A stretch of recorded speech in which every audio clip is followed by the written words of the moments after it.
Good morning, good morning, good morning, good morning, good morning, good morning. Welcome. So do I look different today? Do I look like a certified user experience designer from Salesforce? Because if I don't look like that, then something went terribly wrong. Because we did pass our certification yesterday, which is really cool.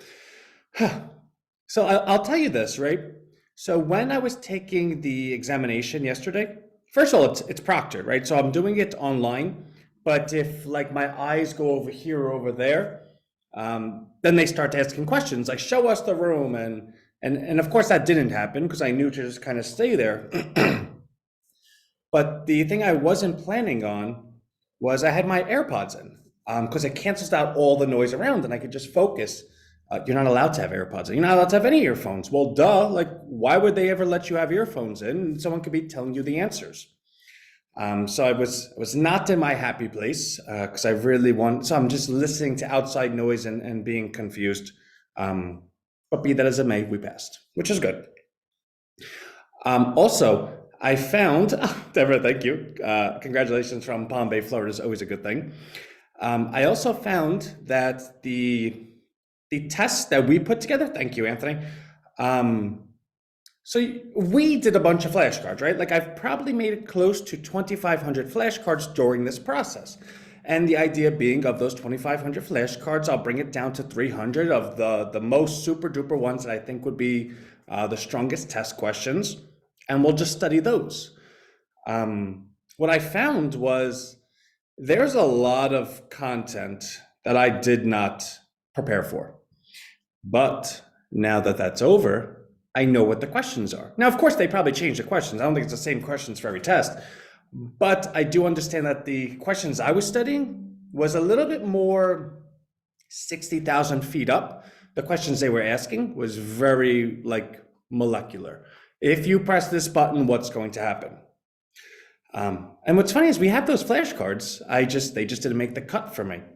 So long story short, by the end of this week, I will have gone through every one of our flashcards and actually produced the 300 flashcards that would actually, that if you, that in my best estimation, that if you just studied these flashcards for 2 or 3 days, you'd pass the certification. Now, I can't guarantee that, but this is the way I've studied my whole life.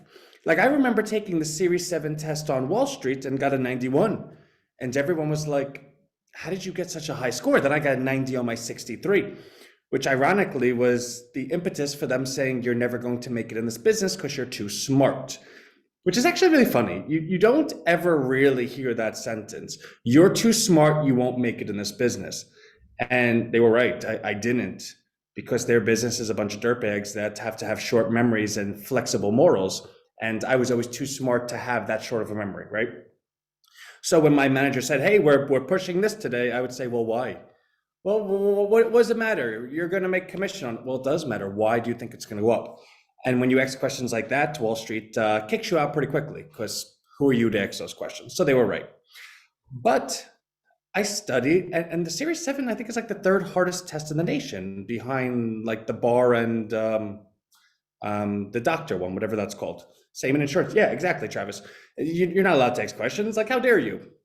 Um, but I did it the same way. I was able to create flashcards, and you create the flashcards in transactional fashion, right? The question's going to say bop, bop, bop, A, B, C, or D. So you write something down, and then you give yourself 4 options, and then you pick the best option.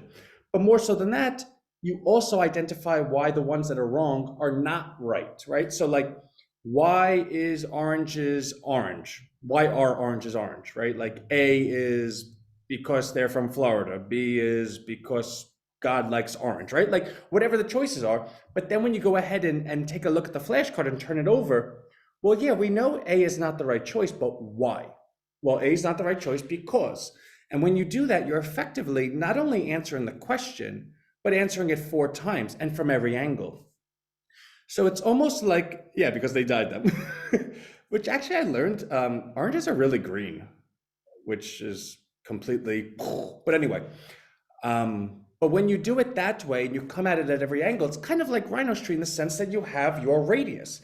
and your radius starts overlapping other radius. So our 20-mile radius might overlap someone else's, even though we don't live in the same place. And what I mean by that is, if I go ahead and answer this question, why it's correct, but then also why it's incorrect, A, B, and say D, well, now that knowledge is going to carry me to another question, because I'll see another question, or maybe one of those choices, or maybe the concept I shared why it wasn't going to be correct, and that's going to aid me in the next question. So the point being, there is a way to study, there is a way to take a test. So I truly believe, and I actually, not that I say things I don't believe, right? But some things are more, outlandish. I actually truly believe that by the end of the week, I'll be able to put together flashcards that if you study for 3 hours a day, 3 days in a row, you'll pass the test. And that in itself is like a really, hey, go sell that, right? But we're never going to do that. That's not what we do. But if I can go ahead and use that to get you certified so that I could get you hours and assign the hours so I could get the work, and that's all the fun stuff, right? So the point is, we're always taking steps forward. And it is fun to have these banters every morning. Oh, Anthony's, dreaming this or dreaming that or blah, blah, blah. But then there's certain milestones, right? Like Salesforce didn't call me and say, hey, we see you're taking a test. Do you want us to just let you pass? Hey, Ant, do you want us to give you the easy one? Like that doesn't happen. I've been doing this for 5 weeks. So although everything has sounded not so exciting the last 5 weeks, I've always said we're building, which is really easy to say when you don't have results, because the person that's not building can say they're building, and the person that is building can say they're building, and all the evidence is exactly identical until you get to what you're building towards and you actually accomplish it. Then it's like, wow, we are certified now. We are Salesforce certified as user experience designers. We can go ahead and accept any position that's being applied or being posted right now, because we have, so let me see where it is actually, before I continue off the rails, right? Where is it? If I was it, where would I be? So I know you can see me, I can't see you. I'm trying to log into the Salesforce account so you can see something cool. I don't want this, so just bring me to what I'm looking for. La la la la la. Okay, cool. So I could share screen. I just never know what I'm going to share, so that's why I have to look at this stuff ahead of time. So we have 44 badges, over 21,000 points. And look at that, Salesforce Certified User Experience Designer, active. The point being, what's the URL here? I hate, the one thing about Zoom that bothers me is this floating menu is always just in your way. So trailblazer.me is Salesforce's, they have a Trailhead, and this is their curriculum and certification platform. So this is theirs, right? So if we were looking to accept any position or looking to apply to any one of these positions, yeah, of course we would put together a resume. And of course I need to make this page look better, right? Tell us about yourself, put in a bio, blah, blah, blah, link it to my LinkedIn. But when we go ahead and apply for those positions, we're going to include this. So when you ask yourself, well, Ant, these people are offering, these really, really lucrative positions. How do they know how much Salesforce you know, right? Like it's a good question. How do you actually know that, right? If I'm hiring you for something I don't know how to do, how do I know that you know how to do it? Because effectively, I have no idea how to do it. Therefore, how am I going to expect? If I don't know how to multiply, how can I trust that when you tell me 3 times 3 is 6, that's correct? It's not, it's 9, right?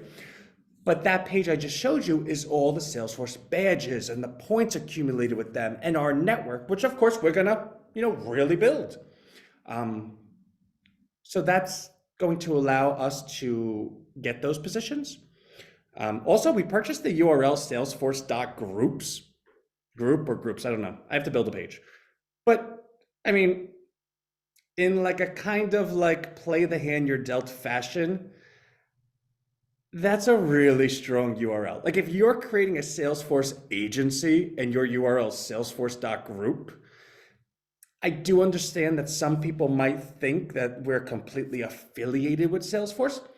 I'm not going to tell them otherwise. I'm not going to volunteer on the page, hey, we are not part of Salesforce, which which really enters the ethical argument. But I also don't think it's I don't think we're doing anything wrong. I think we purchased a legal URL. I think we're doing something that is Salesforce related. And somewhere on the page we'll say, we're partners with Salesforce. We're not a Salesforce company. But I think the URL is really, really strong. Yeah, Frida, the daylight savings. Oh, by the way, I just want to say something. So all of those raw videos of me just reading flashcards, Frida was on every single time. In fact, yesterday I saw Frida on after Frida, how long did I go? 3 hours reading 315 flashcards, and Frida there whole time. So in terms of meaning, that's really, really cool. You need to check with them trademark concerns. Yeah. So I will, because they're coming to my office today at 12, right? So I actually told them yesterday we bought the URL. So I want to make a partnership agreement with them where they share with us, hey, listen, we like what you're doing. If you do it like this, we'll offer you this type of support. Because once we're able to do that, then we can really build it. So the point of the story is we're now completely certified. We're going to edit those videos. We're going to create the agency page. We're going to improve the LinkedIn. We're going to build the resume on that Salesforce page. I think we might try to put it on Udemy in a really nice, neat fashion. And we're going to be applying for open positions and seeing what that process is like. And God willing, we'll get 1 or 2 people at the end of the week to say, hey, we would like to hire you. In which case we're going to take the contract, but I really don't have time to fulfill that contract. This is kind of just like a proof of concept type of thing. So I might only accept 1, but that's what we want to be able to show when we do the ads for RHINOHUB. Hey, I started here. I did this. I then prepared. I then got certified. I then built this, and this. I then applied for job. I then got job. And if we can do that in a 3-week span and show everyone exactly step 1, 2, and 3, then why wouldn't someone join? Now, of course, you're thinking to yourself, well, yeah, well, Ant, how much would that be, right? And then you realize it's free and you're like, what, Ant, are you just trying to give away money at this point? No, the point is if we're able to bring those people in, train them, then we're able to build out the agency where we could go ahead and bill them out higher than we go ahead and pay them, which sounds awful, but it's really not. If you're going to come to our agency and we're going to do all the work for you, we'll bill you out for 120 and pay you 100, and you're very happy with that. If you're not happy with that because you want to get the entire 120, well, that's great. You could make your own agency. We'll even help you do it because we want to keep that relationship going. But that's just the cost of doing business, right? And it's that money that gets multiplied by the hours times the people that goes to Rhino Bucks every single week, which allows all of us to make a lot of money, right? I haven't mentioned this. Let me see what Travis said. One small legal disclaimer at the bottom of the page. Yeah, thank you. I think so as well. I appreciate you reading through, even though you have a throat problem. Yeah, my whole body hurts. Temp agencies do very successful. Yeah. Did you have a fire alarm? It stopped though. Also, actually, so this other little pet project I've been working on. So I do know that our biggest, once we complete everything that I'm sharing, we need to get the people. Now, of course, we're talking about the ads and the marketing, and that's all well and good, right?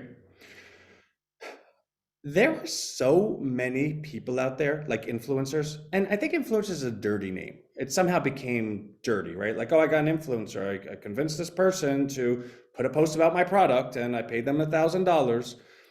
And then it's no one really even clicked it because no one even, if there's going to be a fire alarm, let me see a fire. Nobody actually believed it, right? Oh, did we really think Halle Berry, only drives Mazdas, right? And of course I just made that all up. But there is I can't think, I'm sorry.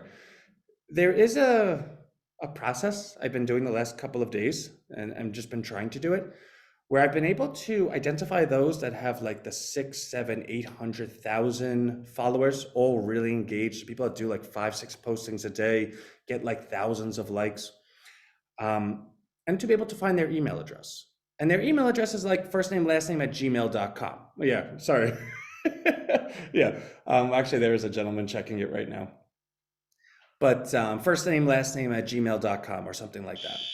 And what I plan on doing is getting a couple hundred of them and then writing an email or probably doing a video or something, inviting them to a special webinar we're going to host.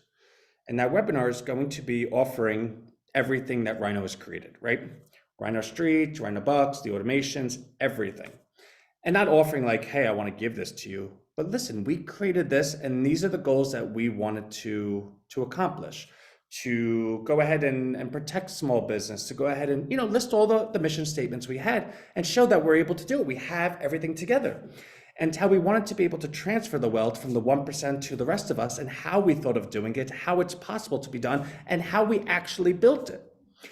I think that email and that video, again, it's going to take a lot of work because everyone would say, Anthony, messaging is probably like your least successful thing. And I get that. I might get on the phone with Maurice and say, and Joseph, he's really great at it. And even Barbara, like there's a lot of really good people that are really good at messaging. Or Anthony, who has an amazing blog that we used to post on it all the time. The point being, once we get the messaging down, and you got to remember, RHINO is a currency. Like it's a publicly traded thing, and we have so much supply of it. Not to say it's oversupplied, but we've always kept a large portion. We haven't blown it up yet. To say to someone, hey, listen, if we all collectively work together and we all appreciate these mission statements and values, then we could all become rich for a very, very long time, because we can compensate everyone with X. Who's in, right? Instead of you making, well, not instead, but you make a whole bunch of these really funny videos to go ahead and make some type of money. Would you like to? How about I set a fire? You make all these videos to make a certain amount of money. What if you were able to go ahead and actually be the superhero to your community and make even more than you ever dreamt of, right? So that's coming down the pipe, and I'm spending a lot of time every day doing that. I think that's my cue to go, because honestly, I have a really bad headache all week to begin with, and that's not helping. So anyway, by the way, taxes for those that are waiting for K1s, I'm sending them out today. Yeah, Maurice, the battery needs to, I gotta go. So the K1s are going out today. I have Salesforce at 12. RHINO is doing well. We're certified. I think I touched everything. So anyway, love everyone. I'll see you later. Bye.